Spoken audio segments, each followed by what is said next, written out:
Nahusgahan na ang dalawang independent contractors ng GMA na sina Jojo Nones at Richard Cruz nang kahit hindi pa napatutunayang hinalay nga nila si Sandro Mulak.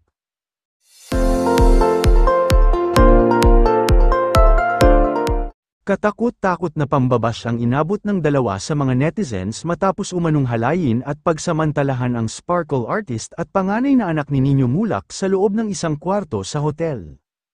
Kahapon, isinapubliko ng GMA na pormal nang nagsampa ng reklamo sa network si Sandro laban kina Jojo at Richard ngunit hindi na idinetalye pa ang nilalaman ng naturang complaint.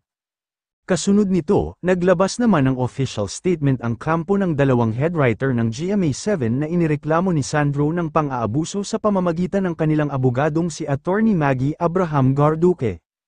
Ayon kay Attorney Garduque, base sa report ng 24 oras kagabi, nalulungkot at nasasaktan sina Jojo at Richard dahil sa kaliwat kanang pambabatikos na natatanggap nila sa social media.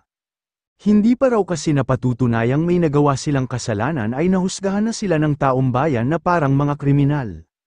Though these allegations do not mirror the true accounts of the event, we would like to reserve the right to respond in a proper forum when we receive a copy of the formal complaint.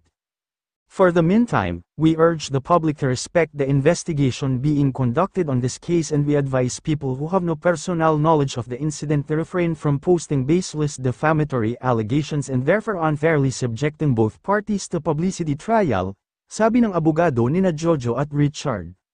Samantala, ayon naman sa ama ni Sandro na si Nino, naghahanda na sila sa pagsasampa ng kaukulang kaso laban sa mga taong nang abuso sa anak.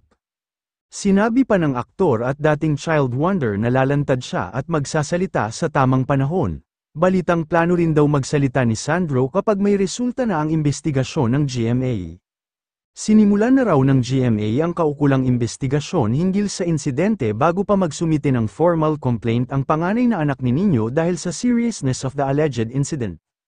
Nirespeto rin ng GMA ang pakiusap ni Sandro na huwag isapubliko ang mga detalye hinggil sa kanyang reklamo at sa isinasagawang investigasyon hanggat wala pang pinal na resulta. Narito ang kabuuan ng official statement ng GMA Network.